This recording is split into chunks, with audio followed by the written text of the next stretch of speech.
Olá pessoal, boa noite. Vou começar aqui mais uma live nossa com o Vladimiro Silva, diretor de dois centros aí em Portugal, da Fert Centro, que fica em Coimbra, e da Procriar, que é um centro de medicina no Porto. Ele já está entrando. Vamos ver onde é que ele está. Oi, Aí, Roberto. olá, Vladimir, como vai? Tudo bem? Tudo bem, tudo bem. E por Prazer aí? em, prazer em revê-lo. Igualmente, igualmente. Pá, estás na meia área. Estava acabando aqui de te apresentar aqui para o pessoal que está começando a entrar. Muito bem. E o Vladimiro, gente, é um amigo já de longa data, a gente já se conhece já fazem alguns anos, né, Vladimiro? Sim. E estava falando aqui que você é o administrador, o administrador de dois centros aí em medicina reprodutiva, um que fica em Coimbra, que é a Fert Centro, e o outro que fica no Porto, que é a Procriar. Me corrija se eu estiver falando alguma besteira, por Não, favor. não, é verdade, é verdade. E, e quando a gente conversou, achei muito bacana, que semana passada eu conversei com o Fábio Cruz, que é um amigo meu também, que mora aí na Espanha, mora em Valência, e ele passou um pouquinho da experiência dele aí com relação a toda essa pandemia e como isso afetou lá a realidade deles. E eu acho que é muito válido a gente escutar também o que você tem aí para colocar para a gente e o que eu puder também aí falar para o pessoal aí também daí de Claro. Portugal, aí, de como as coisas estão aqui no Brasil também. Então, É isso, muito bem. Vamos fazer aqui uma entrevista mútua, não é? sim, Muito bem. Então, olha, começando aqui pelo lado português, pronto, eu, além de administrador, sou também o diretor de laboratório da Ferticentro, e, portanto, também posso dar uma perspectiva um pouco mais técnica sobre, enfim, como estamos a viver isto aqui em Portugal. Nós aqui, Portugal é um caso particular no contexto europeu. Por um lado, porque somos um dos países que proporcionalmente está, digamos, pelo menos tem sido apontado como um bom exemplo de controle da doença. Na verdade, acho que tivemos alguma sorte, porque não tínhamos ainda um número muito elevado de casos quando os outros países começaram a entrar em lockdown, porque já tinham muitos casos. E por causa disso, o que aconteceu foi que nós entramos em lockdown ou em confinamento, portanto, aplicaram-se as medidas restritivas quando nós tínhamos, creio que eram 112 casos. Não sei se já teríamos uma morte ou se foi no próprio dia em que houve a primeira morte, em que começámos logo a fechar as coisas. Pronto, desde o primeiro momento não houve. Isto é, portanto, o confinamento em Portugal ocorreu numa fase muito precoce e, portanto, a nossa curva nunca chegou. Atingimos hoje as 1000 mortes, o que, sendo uma catástrofe, está, apesar de tudo, inferior a países que têm isto por dia, não é? sim, E, sim. sim, aqui o pico da epidemia terá sido atingido entre 23 e 25 de março, segundo as autoridades portuguesas, e, portanto, teoricamente, e quando se entende por pico, é preciso que as pessoas percebam que o pico não é o número total de casos, esse aí Sim, será sim, no sim. infinito, não é? Aqui o pico é, digamos, a velocidade máxima de difusão da infecção, que foi atingida entre 23 e 25 de março, portanto, nós já estamos, teoricamente, mais de um mês após o pico da infecção. Nunca houve cá em Portugal uma recomendação de fechar os centros de medicina da Sim. reprodução. O que aconteceu foi que o Conselho Nacional de Procriação Medicamente Assistida, portanto, isto foi em 2 dias ou 3 dias no máximo, saíram 3 recomendações quase simultâneas. Primeiro, do Conselho Nacional de Procriação Medicamente Assistida, que é a autoridade que em Portugal regula os nossos tratamentos. Depois da ESHRE, depois da Sociedade Portuguesa de Medicina da Reprodução.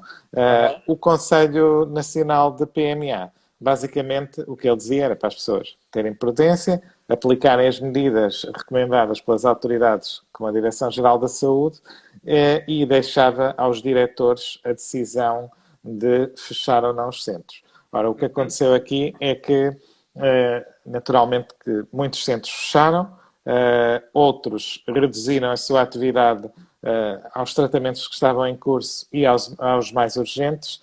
Por exemplo, nós, em Coimbra, o que fizemos foi mantivemos a atividade para casos mais urgentes. No Porto, concluímos a atividade que havia em curso, estivemos algumas semanas fechados e, entretanto, esta semana, na segunda-feira, saiu uma recomendação também novamente do Conselho Nacional de Procriação Medicamente Assistida, no sentido das clínicas poderem reabrir, adotando as medidas, um plano de contingência e as recomendações todas.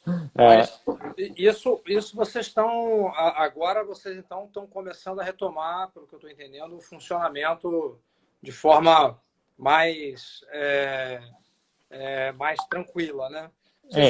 Vocês, como você... Roberto, deixa... Vocês tiveram um pico que foi contra...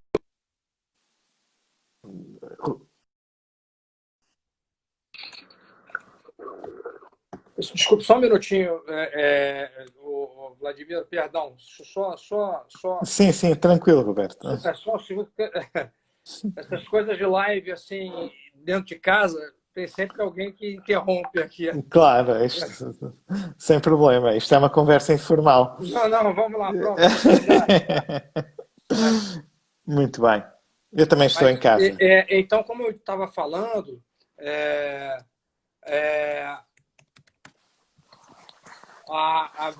como vocês tiveram um controle rápido, o Vladimir, olha só, você vê aqui, eu vou já complementar, cara. Vou falando com você aqui, só um instantinho, vou ter que andar aqui um pouquinho para minha casa. Sim. Gente, porque meus filhos estão subindo aqui no e tu estás a fugir. No elevador. Eles desceram aqui dentro do meu prédio. Só um instantinho, deixa aqui. Pronto. Entraram aqui, ó. Aqui, gente, aqui, para quem não conhece, ó, deixa eu apresentar para vocês aqui, ó. Dá um oi pro pessoal aqui, vocês dois. Alô? Oi? Epa! Camisola da seleção portuguesa, muito bem. Fanático. Fanático pelo Cristiano Ronaldo. O Pedro é fanático pelo Cristiano Ronaldo. Ele sabe, cara, ele sabe tudo, cara, do Cristiano Ronaldo. Inclusive, viraram o Sporting, porque o Sporting foi mais de Cristiano Ronaldo começou. Muito bem.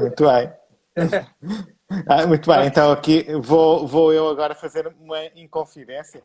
Vocês se calhar não sabem, mas aqui o Roberto é português também, não é? É verdade. Eu sou português.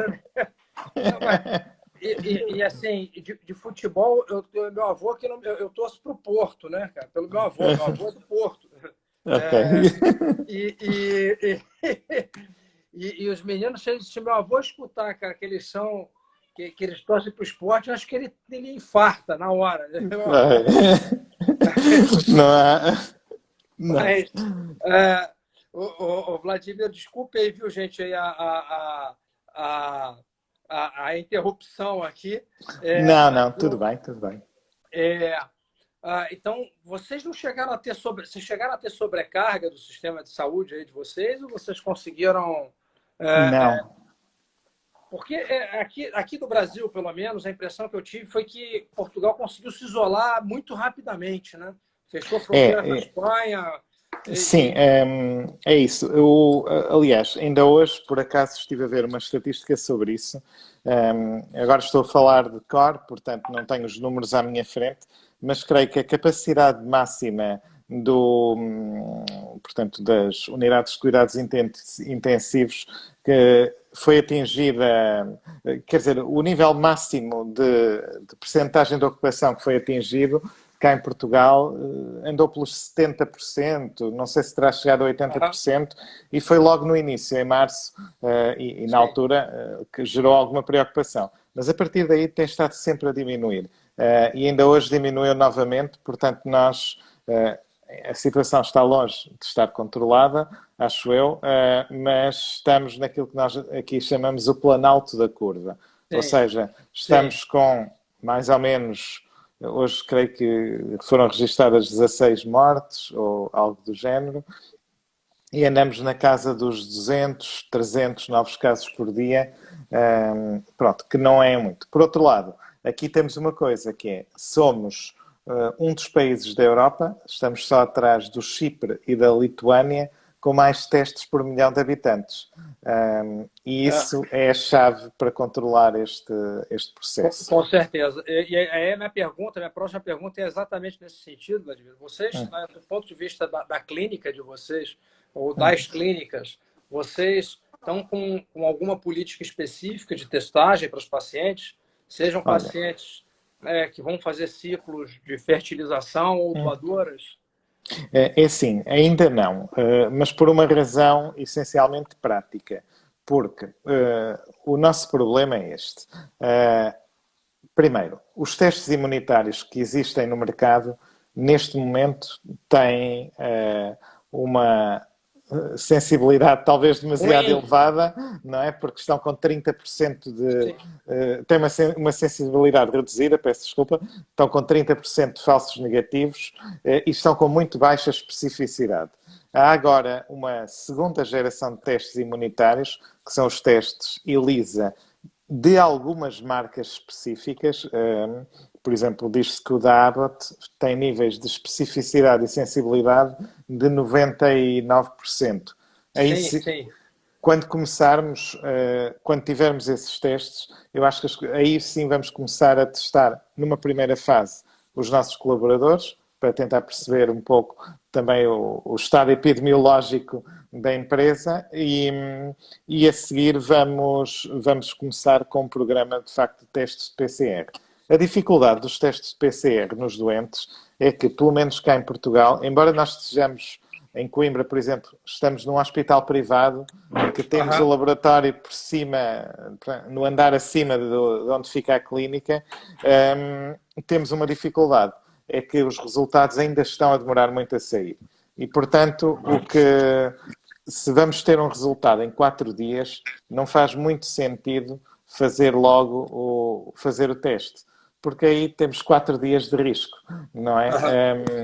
Pronto, claro que diminui, é verdade, mas ainda não chegamos a essa fase. Eu penso que... Eu ia dizer só isto para concluir.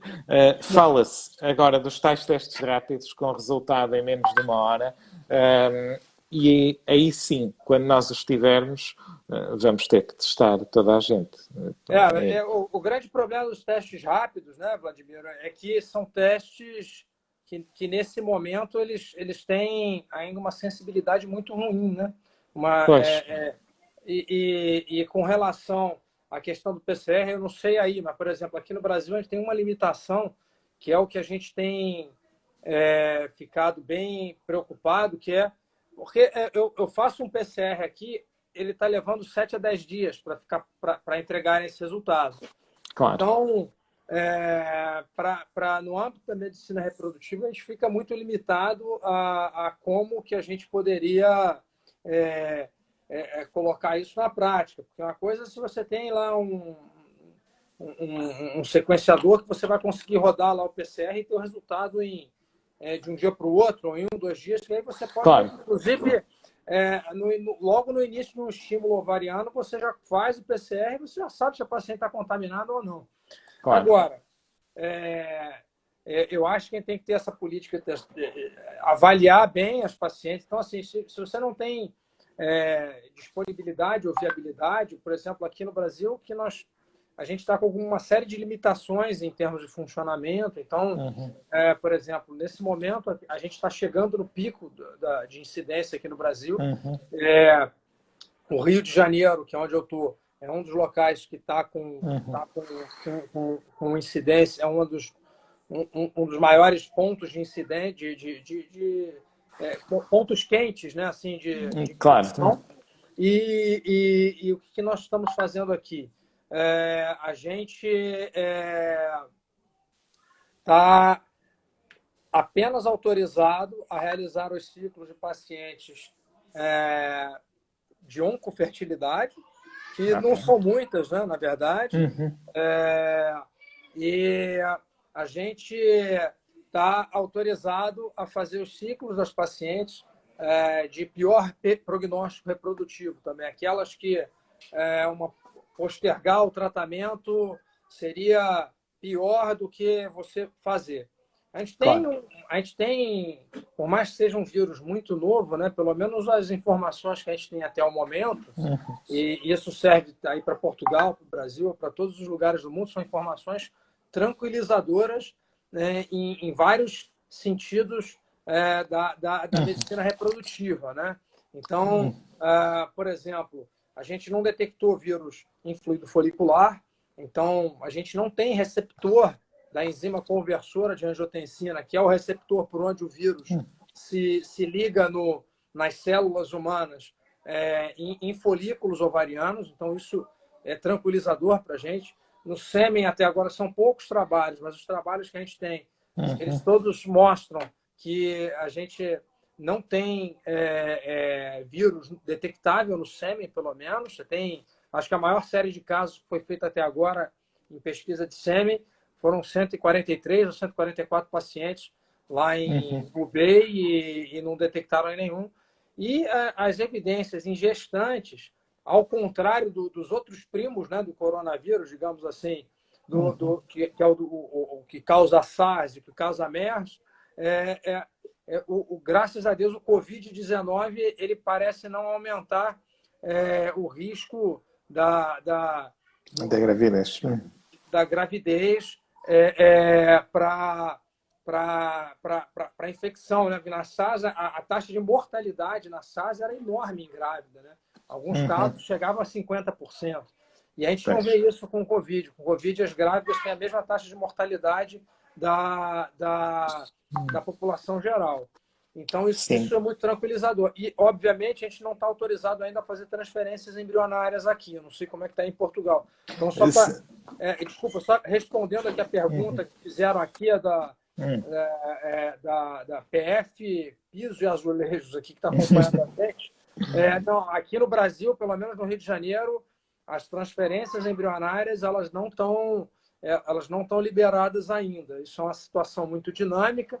Vai tendo atualizações frequentes, os posicionamentos da Agência Sanitária da Sociedade Brasileira de Reprodução Assistida, mas, por enquanto, ainda não está liberado. Eu não sei aí em Portugal, Vladimir, você pode talvez me dar uma... Sim, aqui em Portugal está autorizado. Nós podemos fazer... Eu, aliás, Roberto, eu até queria dar aqui uma nota, como tu disseste, nós estamos um mês, não é? Mais à frente do que vocês, né? Neste percurso da infecção, não é?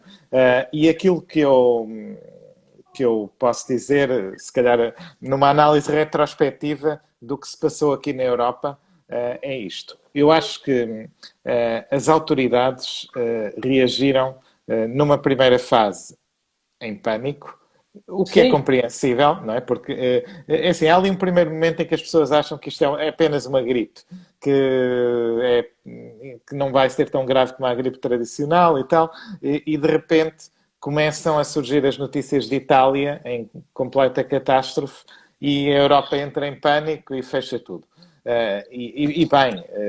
Pecou por tardio, digamos assim. Espanha não tomou as necessárias medidas e ainda ficou igual ou pior a Itália, não é? E, portanto, nesses dois países foi uma tragédia. Mas o resto da Europa conseguiu, talvez França esteja ainda também numa situação complicada e a Bélgica, mas de resto, o resto da Europa, de um modo geral, conseguiu controlar bem o percurso desta infecção. Agora, em relação à medicina da reprodução, o que eu acho que há aqui alguma incoerência em todas as autoridades. Até porque, se nós formos a ver, como tu bem disseste, claro, isto é uma doença nova, tem 4 meses, não é? Ou 5 meses, começou em janeiro, ainda não se sabe muito. Mas o que se sabe agora, como tu muito bem disseste, é animador, é tão provável, ao contrário da gripe sazonal, é tão provável uma grávida apanhar Covid como uma não grávida apanhar Covid. Pelo menos é o que parece. E ter uma complicação também, né? Ao que tudo E, indica, né? Até a forma mais grave, né? exatamente. E como as grávidas têm um grupo etário que tem estado menos afetado em todas as estatísticas, portanto, acaba por ser uma probabilidade extremamente baixa. Por outro lado, vou dar o exemplo aí do Brasil. O Zika é incomparavelmente mais perigoso para a gravidez, não é? E se nós vamos falar em risco de Zika, aqui na Europa, qualquer pessoa que tenha viajado para o Brasil nos últimos 6 meses tem que fazer o Zika. O teste do Zika, senão não podem engravidar. E há aqui um Sim. período de quarentena e tudo isso. Quer dizer, vocês vivem no Brasil, Não, portanto, não há ninguém que não esteja no Brasil, não é? não, é a questão do Zika, na verdade, bom você tocar nesse ponto, Uhum. Vladimiro. E que uma grande preocupação nossa aqui no Brasil é justamente com o exagero que as autoridades podem tomar. Então, é natural que, num primeiro momento, todo mundo fique muito preocupado. E tem razão, tem motivo. Não é Pois, só uma gripezinha, a claro. gente tem que ficar preocupado. Mas as evidências são tranquilizadoras do ponto de vista reprodutivo. O Zika, por exemplo, para você ter uma ideia, aqui no Brasil, eles nos obrigam a fazer uma dosagem sorológica em todos os casais, que tem que estar atualizada em 30 dias. Se tiver mais de 30 dias, a gente tem que repetir essa dosagem. Então, isso impacta. E é uma dosagem que não modifica nada no tratamento, porque nada a paciente está assintomática, a paciente nada impede de eu transferir um embrião para ela sair da transferência, ser picada por um mosquito eventualmente, e Claro. contrair o Zika, e não adiantou nada eu fazer uma dosagem para ver se ela tinha ou não tinha, ou se eu faço essas dosagens aqui há 5 anos, pelo menos. Eu tive, acho que, dois ou três resultados de IgM positivo, que quando nós fizemos o PCR não se confirmou. Então, o número de casos de Zika aqui no Brasil ele despencou já há muito tempo. Você teve um pico. Claro. Só que as medidas das autoridades se mantiveram. Então, há 5 anos. Então, a gente fica muito preocupado com dependendo de como eles encarem a questão do Covid, o que eles possam exigir, isso pode acabar onerando mais ainda os casais e é Claro, uma grande preocupação para a gente, né? é isso, porque era aí exatamente que eu queria chegar. No fundo, o Zika permitiu ao Brasil, não é? Que foi o olho do furacão do Zika, permitiu gerir uma doença muito mais perigosa para a gravidez, não é? E encontrar uma solução, ir vivendo com isso. Como é óbvio, o risco nunca é zero, mas é o que tu dizes, quer dizer, em 5 anos não tens casos. O Zika é uma patologia que causava dano comprovado, né? Sim, A sim, e prole, né? gravíssimo. Sim, Gravíssimo ao bebê, né? exatamente. E vocês, no fundo, aprenderam a lidar com isso, a viver com isso e tudo. Sim, Aqui o Covid é o que vai acontecer. Nós vamos ter que arranjar uma forma que é como tu dizes, não faz sentido fazermos o teste hoje para termos o resultado daqui a 2, 3, 4, 7 dias, é absurdo, até porque no dia seguinte à transferência a pessoa pode apanhar Covid, vai na rua, alguém espirra para a cara, não é? E sim. acabou. Portanto, é um risco social e, ao mesmo tempo, se vamos introduzir limitações na medicina reprodutiva, por que razão estaremos a discriminar os casais que não são inférteis, não é? Ninguém Sim. proibiu a gravidez. Ninguém Não, contraindicou sequer a isso é um ponto. gravidez. Isso é um ponto. Você até tem, por exemplo, aqui no Brasil, algumas sociedades se posicionaram de forma a questionar se poderia ser liberada a gestação espontânea ou não. A maioria do posicionamento das organizações mundiais, ESHRE, SRM, a própria OMS, eles não proíbem a gestação. É natural, E por que proibiria por fertilização in vitro, né? Claro, é É isso. quase é um contrassenso, né? É Na uma verdade, discriminação, não é? o único ponto que eu acho, e aí eu acho que isso sim seria a importância de você individualizar, porque cada país tem uma realidade. Por exemplo, vocês, graças a Deus, vocês não viveram uma situação de colapso do Claro, sistema de saúde, como, por exemplo, a Itália viveu. sim, E a gente sabe que os procedimentos de medicina reprodutiva são procedimentos que têm uma taxa de complicação baixa, né? Hoje em claro. dia, mais ainda. Você pegar, por exemplo, termos de complicação de punções, você tem uma publicação enorme do Pasquale Patrício, do final do ano passado, ele acompanhou, acho que 29 mil casos, a taxa de complicação que precisou de internação hospitalar foi de 0,49%, né, dos casos. Então, Sim, muito é bom. muito pequena a chance de você ter uma complicação. Mas se está numa situação de colapso da Sim, saúde, aí realmente você fica preocupado. Aqui no Rio, as UTIs estão cheias, mas os hospitais, você tem hospitais que eles criaram, que são um conceito de Covid-free, né? Livres de Covid, onde sim. você tem uma testagem, não pode internar pacientes com Uhum, suspeita, todo mundo que está dentro do hospital faz testes de PCR. uhum. Então, a gente tem um local de escoamento dos pacientes, caso tenha uma complicação, que é Sim, pouco provável de acontecer. Né? Hiperestímulo, hoje em dia, é muito difícil de acontecer. Né? sim, com as coisas Então, bem. eu acho que a tendência, agora que a sociedade está começando a entender melhor a forma como a doença Claro, ocorre, quem que é risco, quem que não é risco, o que acontece, o que não acontece, a tendência é a gente começar a ter uma liberação maior. Num primeiro momento, foi tudo proibido aqui, e agora a gente sim. já está diante de uma situação onde a gente consegue individualizar os casos que podem ser realizados. Acho que a tendência, uma vez que a gente passe o pico, é que a gente libere para todos os outros casos. Né? Eu acho que sim. Até porque depois há aqui uma outra questão que é, não sei, vocês se calhar vão ver isto daqui a um mês aí no Brasil, que é, por exemplo, em Portugal, a Sociedade Portuguesa de Oncologia reportou uma diminuição de 80% nos diagnósticos de cancro neste período de É, confinamento. Isto é uma é, catástrofe, quer dizer, é, se calhar vai haver gente a morrer ou a ter menos anos de vida e menos qualidade de vida, não sim, por causa do Covid, mas porque deixaram de se parou prestar outros tudo. cuidados de Sim, saúde. E isso é absolutamente intolerável. E, portanto, neste momento, é óbvio, isto tem que ser prioritário, tem que se controlar esta doença, não tem outro jeito, não está isso em questão. Agora, o resto da medicina também existe, não é? E depois há aquela questão que é o que é um cuidado de saúde eletivo e o que é um cuidado de saúde não eletivo. sim. A reprodução, não é?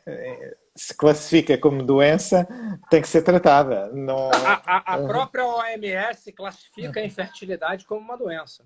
Claro, Isso é uma exatamente. classificação e uma atribuição da própria OMS. E a própria OMS, ela considera a questão da autonomia reprodutiva, do direito à reprodução. Então, Claro. entrando aqui num tema altamente polêmico, quer dizer, só usando isso como exemplo, você tem uma ideia, durante a epidemia, a pandemia que nós estamos, a OMS, por exemplo, se posicionou que as pacientes que não desejam dar seguimento a uma gestação, elas têm o direito de continuar fazendo abortamento, o procedimento de abortamento nos locais onde é permitido. Porque suspender os tratamentos de reprodução. Né? Então, Claro. é contrassensual, né? Se É. você pensa dessa É. maneira. Né? E é, Então, e é isso. E, desculpa interromper-te, Roberto. E há outra não, coisa que também é muito importante dizer às pessoas que nos estão a ouvir. Ainda há pouco estava aqui a Liliana, que é uma doente nossa da Ferticentro, e que é o seguinte. Hoje em dia, qualquer clínica de medicina da reprodução, enfim, de primeira linha, digamos assim, já adota procedimentos na sua rotina que são fatores que permitem controlar de uma forma muito eficaz o risco de contaminação. Ou seja, Sim, se nós trabalhamos com pressão positiva do ar, nós lavamos as mãos exaustivamente antes de entrar nos procedimentos. Nós trabalhamos de máscara. Nós temos os próprios processos de lavagem de esperma, de vitrificação, etc., envolvem múltiplas lavagens dos óvulos, dos espermatozoides, os próprios embriões, as concentrações de meios de cultura com que trabalhamos, as câmaras de fluxo laminar, enfim, todo o laboratório de medicina da reprodução está construído para minimizar riscos de infecção, não só a nível de estruturas físicas, não é? Como isto é a qualidade do ar, como a própria técnica que se usa, não é? Está toda ela desenhada para eliminar possíveis contaminantes. E, portanto... sim. A realidade de vírus, na verdade, é uma realidade que a gente já convive com essa preocupação já desde sempre, né? Como É você isso. falou, você deu um exemplo aí muito interessante, que é a questão do preparo seminal.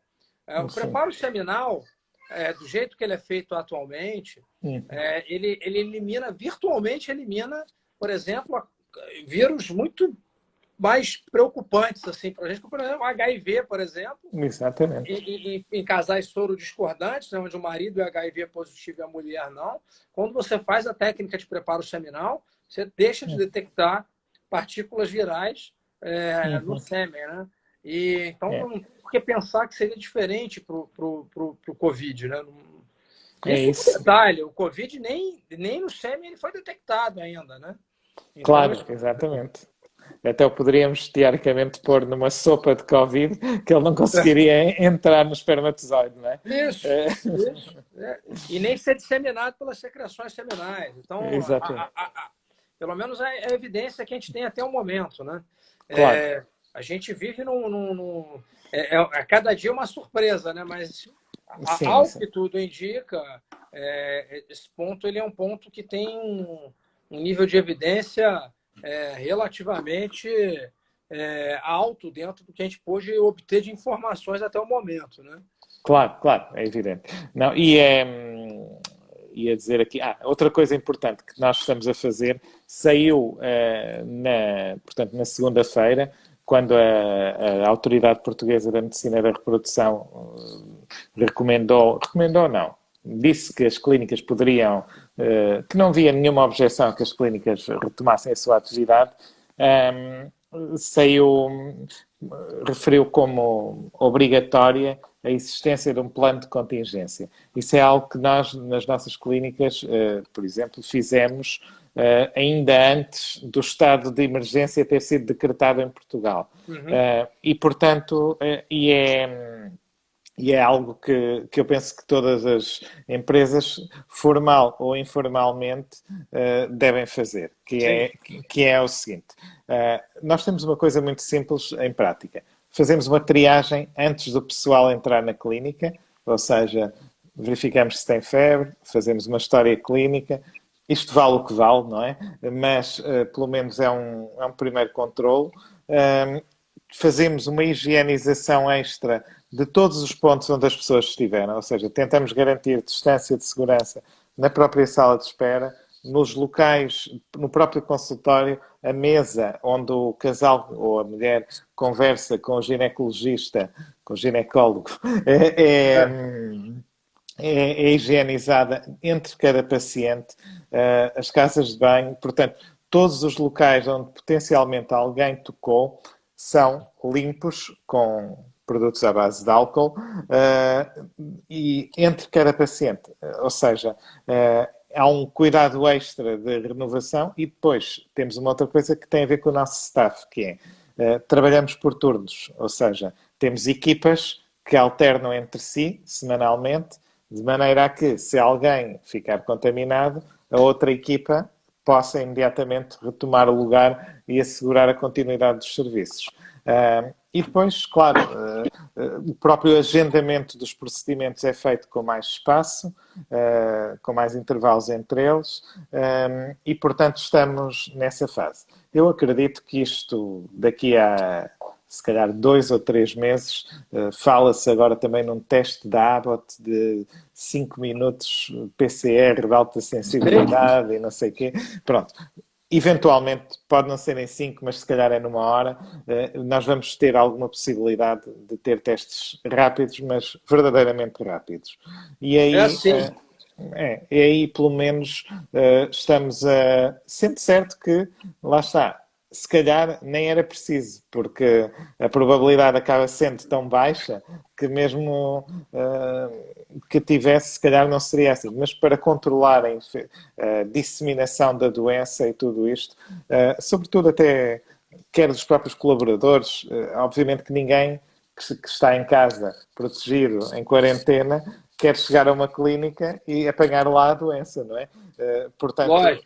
nós temos que, por um lado, proteger o staff dos doentes, proteger os doentes do staff e, sobretudo, e assegurar que o procedimento é feito nas melhores condições possíveis. Pusemos um vidro na nossa recepção, as pessoas estão a trabalhar de máscara. De máscara e atrás de um... Isso. E atrás de um vidro, pronto. Nós, aqui na Fertipraxis, a gente, esse plano de retomada, os centros aqui no Brasil, eles basicamente ficaram fechados a partir da segunda quinzena de março, só terminamos os procedimentos que já estavam no meio do caminho. Em abril, basicamente, a gente passou o mês inteiro quase que parado, né? Então, a gente voltou a partir do dia 16 ou 17 de abril, a gente começou a ter uma autorização um pouco mais formal em termos de retorno às atividades. Até então, a gente só estava atendendo de forma telepresencial. E aí agora a gente está retomando os atendimentos presenciais. Estou até respondendo aqui uma questão que foi colocada aí pelo Enzo Dias. A gente retomou os atendimentos presenciais. Claro, antes da gente reabrir a clínica, todas essas medidas que vocês tomaram na FertCentro, nós tomamos aqui na Fertipraxis também. Distanciamento entre os horários de marcação, dentro da recepção, a gente espaçou os locais de atendimento, todos de máscara, a gente afere a temperatura de todos e faz um questionamento sobre a questão de sintomas. Se alguém apresentar qualquer tipo de sintomas do nosso staff, é afastado imediatamente. E a gente já está fazendo um planejamento em termos de testagem do staff clínico para que a gente fique tranquilo de não ter nenhum assintomático ali no meio de nós, digamos assim, algum positivo assintomático, né? Com relação aos pacientes, todo esse procedimento operacional padrão ele é feito também. Todos os locais são higienizados, de forma a você ter entre um paciente e o outro. Isso é muito, muito importante, né? Aqui no Brasil, a gente ainda não está podendo fazer a transferência. Eles perguntaram aí se o companheiro está podendo assistir as transferências aí também. E com relação a consultas presenciais aí na Ferticentro. Na Ferticentro, a nossa atividade já está... não diria no nível normal. Porque, não, isso ainda vai demorar, Vladimir. Sim, isso. Sim, mas consultas presenciais, sim, estamos a fazer. Tratamentos, sim, estamos a fazer. Marido na sala de transferência, não. Foi uma das medidas que tivemos que retirar. O que você sabe o que a gente estava fazendo aqui? A gente fez isso em algumas situações, viu, Vladimir? Deu muito certo. Agora a gente não está transferindo, né? Obviamente, mas eu tenho muitos casais que são de fora do Rio de Janeiro e muitas vezes o marido ele deixa o semi-congelado, então a gente e tem que trabalhar em outro estado e aí depois só a paciente vem para cá e faz tudo. Então no dia da transferência a gente faz uma espécie de um FaceTime e o marido consegue acompanhar junto a transferência. Enfim, não sei se vocês fazem isso aí, mas fica a ideia. Fica uma boa ideia, sim. É uma ideia assim para você não quebra essa questão de aglomeração, você segue e o marido consegue participar também de alguma forma. Tem dado muito certo aqui quando os casos que a gente teve que fazer e provavelmente na hora que a gente retomar as transferências, dependendo de como ande a questão de contágio aqui, possivelmente a gente também não vai poder liberar num primeiro momento para o marido tá dentro, né? A gente Claro. reduziu o staff dentro da sala de coleta, né? A gente Uhum. reduziu bem também, a gente botou no mínimo possível para ter o mínimo de aglomeração em qualquer situação, né? Sim, e tenho o staff administrativo todo em teletrabalho, portanto, pessoal de marketing, acompanhamento aos doentes e tudo, estamos em presenças mínimas na clínica, não é? Por Sim. isso. E Isto é um, diga, te interrompi, Não, não, perdão. não, não ia dizer nada de jeito. Ia só dizer que de facto são tempos um pouco estranhos, porque as pessoas. Isto no fundo é. As nossas vidas ficam suspensas, não é? Mas para quem está nesta questão da infertilidade, a planear um tratamento há tanto tempo, tudo orientado para um determinado momento, tudo, enfim, os astros alinhados finalmente e tudo isso, e de repente fica suspenso por algo que está completamente fora do nosso controle e que nós Sim, vamos ver que vocês vão ver no Brasil, e eu espero que aqui na Europa se confirme, porque repara, mesmo Espanha que é um país que está, se calhar não se fala muito de Espanha aí no Brasil, mas a situação em Espanha é tão ou mais grave que a situação de Itália. Itália deu nas vistas porque foi o primeiro, mas em Espanha a situação é igualmente gravíssima. Não há principalmente em aquela. Madrid, né? Principalmente É, Madrid, acho que é o epicentro lá na Espanha, né? é isso mesmo. Não há aquela. O epicentro em Itália, em Bérgamo, por exemplo, foi pior do que em qualquer outro sítio. Mas se calhar em Espanha tem muitos centros, muitos locais muito mal, sendo que Madrid se destaca. Mas mesmo em Espanha a reprodução já abriu.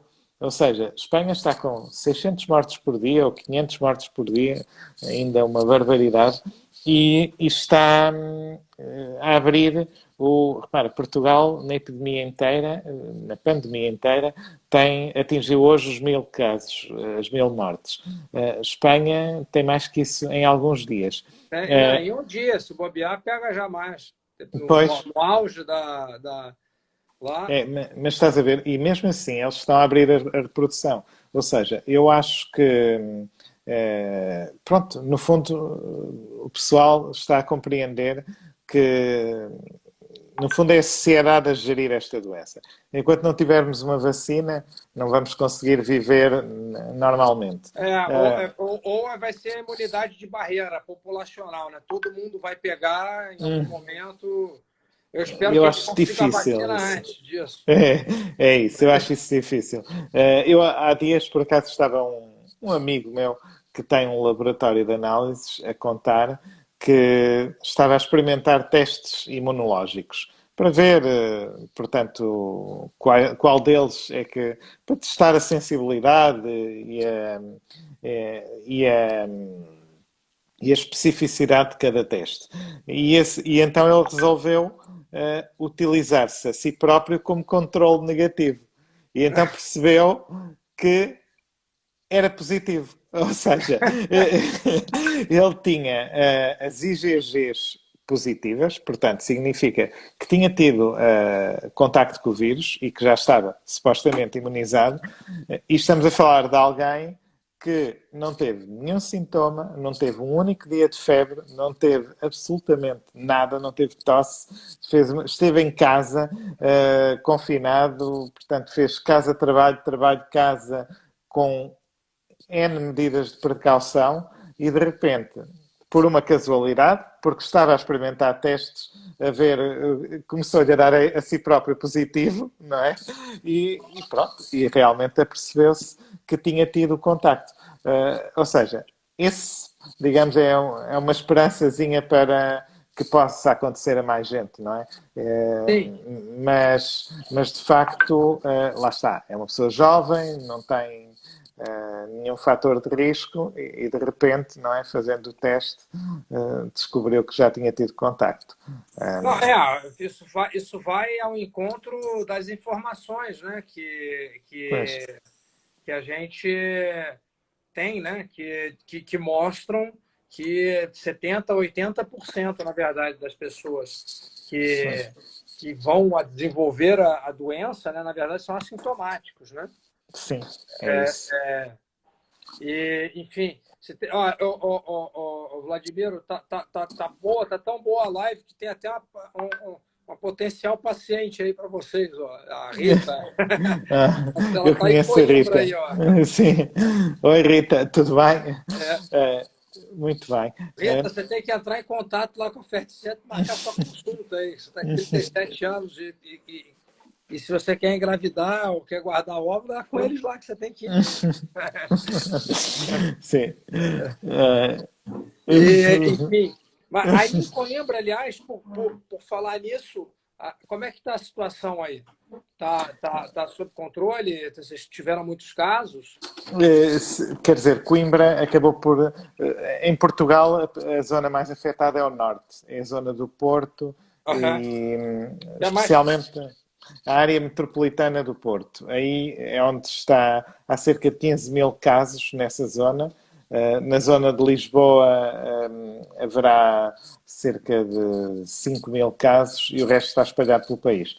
Coimbra não tem muitos, tem alguns, Uhum. mas não é. Há pequenos concelhos na zona, na área metropolitana do Porto, que tem mais casos do que, por exemplo, Coimbra, que é uma cidade já grande e com bastante população.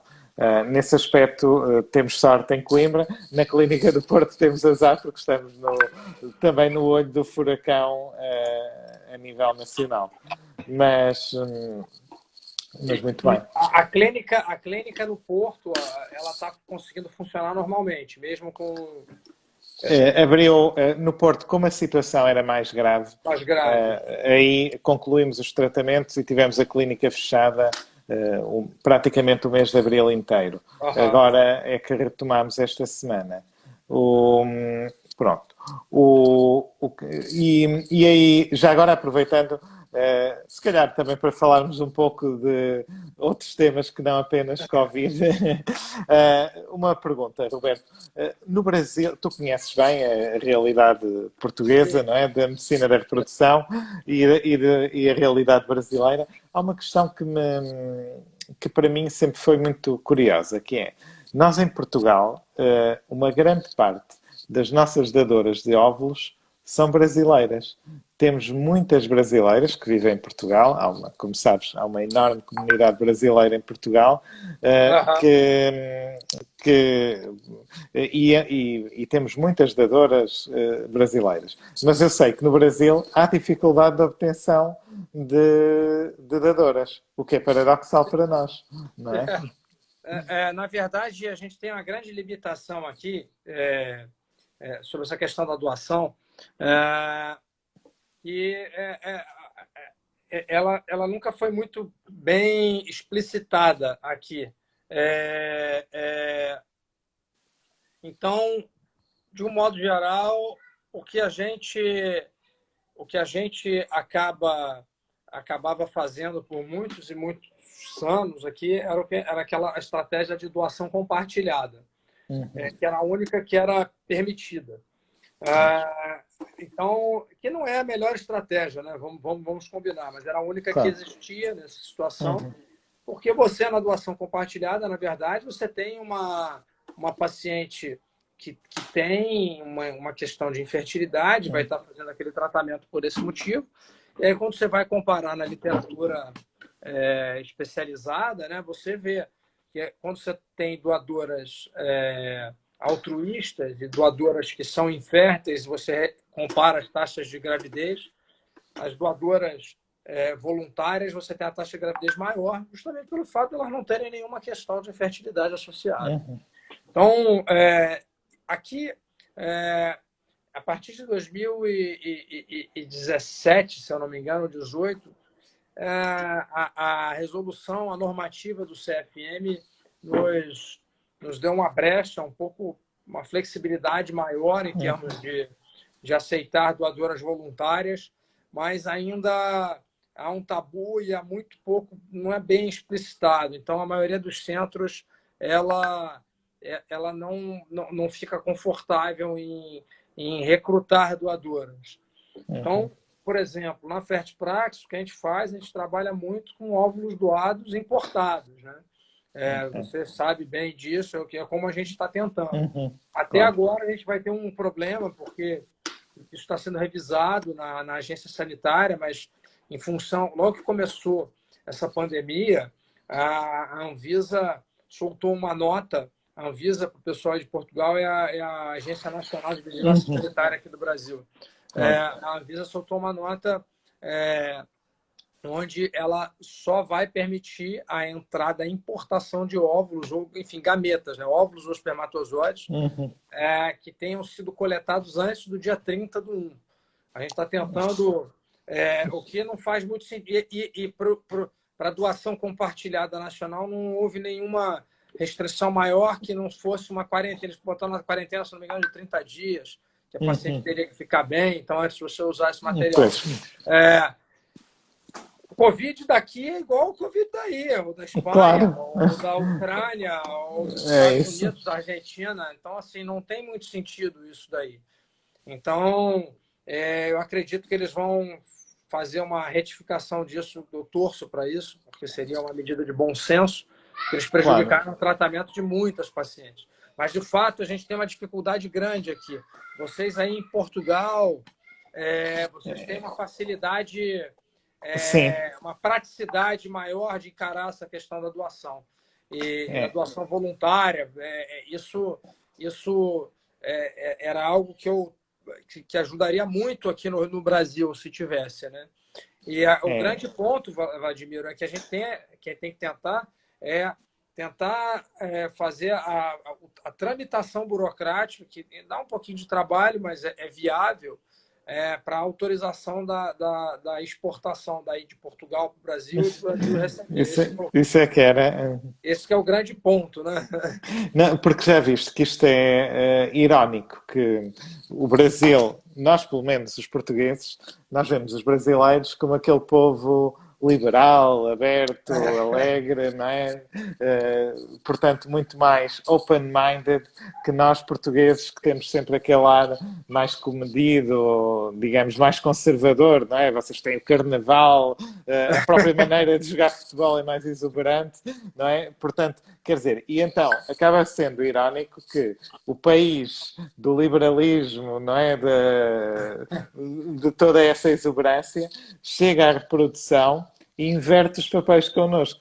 Vocês são um país extremamente conservador, mas, quer dizer, as vossas leis não traduzem a mentalidade do povo, porque as brasileiras chegam a Portugal e estão na primeira linha para doar. Ou seja, culturalmente, as pessoas têm abertura de espírito, têm sensibilidade para o tema e estão sempre disponíveis para ajudar e colaborar de forma altruísta. Mas depois, pela maneira como a própria lei está construída, não é? Ou seja, no fundo são as autoridades legais que estão a contrariar o próprio espírito do povo. A nossa lei aqui, já agora, só para também explicar às pessoas, é bastante donor-friendly, ou seja, é bastante facilitadora das doações. Em primeiro lugar, porque o valor, pode-se pagar um valor às doadoras. E isso... Desculpa, que meu filho está aqui. Ó. Vem cá, aparece aqui, Pedro. Oi, tudo bem? Esse aqui que é o fã do Cristiano Ronaldo. Esse que é o fã do Cristiano Ronaldo. Ele caiu, tomou um tombo hoje aqui, está até com o olho machucado aqui. Ó. Não, o que eu estava a dizer. Então, não, mas você tem toda a razão. Você tem toda a razão. Porque... A mentalidade em termos de doação ela é muito mais amigável em Portugal do que aqui no Brasil. O próprio Estado fica, só para teres uma noção, o Estado português fixou um valor que é o valor que se paga às doadoras. Aqui são 878 euros. Isso em reais deve dar... Dá muito real. 3.200. Dá muito real. Por aí. Dá muito real. 3.500 reais, a coisa que valha, não é? Dependendo da complicação que aconteça na política daqui do país amanhã, vai dar mais real ainda. Pronto, e aí percebes? E isso é o mesmo em todos os centros públicos e privados. Não se pode pagar em dinheiro, apenas em cheque e transferência bancária. A dadora assina um recibo. Há um sistema nacional que nos permite que cada dadora só possa doar 4 vezes ao longo da vida, separada por 3 meses. O processo é altamente transparente. Aos 18 anos, a criança nascida pode conhecer a identidade da dadora. A dadora autorizou isto antes de fazer a doação. Portanto, e mesmo assim temos todas as condições, não é, para fazer o processo. Vladimir, eu acho assim, a grande questão aqui, do meu ponto, pelo menos, não é nem ética. Eu acho que eu acho fantástico, porque vocês têm um processo muito transparente. E o que falta aqui no Brasil é transparência. Falta a ponto de eu preferir trazer óvulos de fora do que tentar fazer esse processo aqui. Sim, então, compreendo. É mais fácil, mais transparente para a paciente e para mim, enquanto centro, que a gente consiga fazer essa importação. A gente precisa só formalizar mais uma vez, a gente já tinha conversado sobre isso por alto, a questão da Ferticentro aqui para ser regulamentada aqui a entrada. Sendo regulamentada, eu não tenho dúvida da qualidade de vocês. Vocês são um centro de excelência em Portugal, então isso me deixaria muito tranquilo, eu teria muita tranquilidade de utilizar óvulos vindo doadoras daí.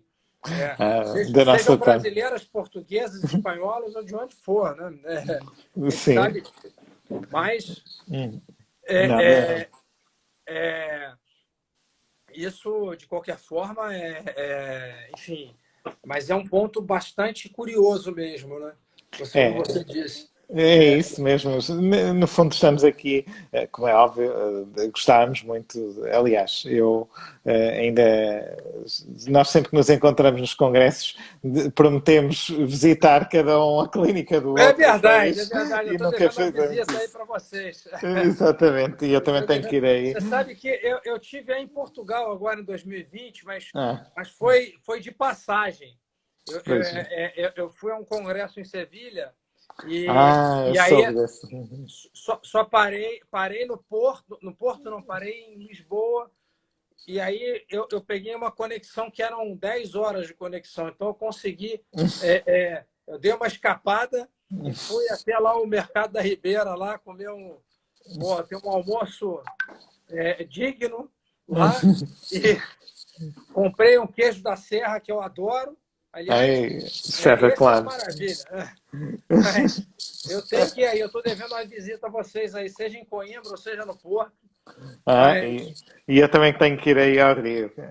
E aí a gente combina isso. Olha, Vladimir, o pessoal está aqui já sinalizando aqui que vai acabar aqui o tempo da live. Sim, é isso. Eu queria agradecer muitíssimo a sua presença. Prazer falar com você, sempre legal. Igualmente. E agradecer você ter dividido essa experiência de como que a coisa tá caminhando aí em Portugal. Acho que é importante para todo mundo escutar isso. E, enfim, eu deixo aqui meu muito obrigado aí mais uma vez aí por obrigado também, Roberto. Vou deixar aqui para você poder fechar aí. Agora falta 1 minuto e meio aqui para a gente poder. Sim, vou fechar agora também virando aqui para o pessoal português que nos está a assistir. Aqui o Roberto, as pessoas não sabem, mas ele faz parte da direção da Sociedade Brasileira de Medicina Reprodutiva, é o diretor médico de uma das principais clínicas do Rio de Janeiro, trabalha como ex-presidente da Sociedade Brasileira de Medicina da Reprodução, a doutora Maria do Carmo Borges, e, portanto, é de facto uma pessoa de referência e ainda por cima é português, portanto, tem todas as qualidades. Vou deixar um convite aí para o pessoal de Portugal. Esse ano, o nosso congresso, a gente vai conseguir fazer o congresso brasileiro da Sociedade Brasileira de Reprodução Assistida. Eu estou presidindo o congresso esse ano. Eu te faço esse convite formalmente, mas sinta-se convidado para vir aqui para o Rio. Aqui vai ser possivelmente no final de setembro. Eu te passo a Olha, data isso. direitinho. E a gente está Muito bem. só ajustando a data em função aí de toda essa questão aí do Covid. Mas a gente vai sair tudo direitinho aqui, sim. Tá bom? Muito bem. Muito bem. Vladimiro, foi um prazer falar com Roberto, vocês. Eu queria agradecer a obrigado. presença de todos vocês aí que participaram da live também. E vamos nos falando, tá bem, meu Vamos amigo? nos falando. Força nisso, Roberto. Um Valeu, um abraço. abraço. Tchau, Um tchau, tchau, abraço tchau. também. Até logo. Com licença. Até logo. Até logo.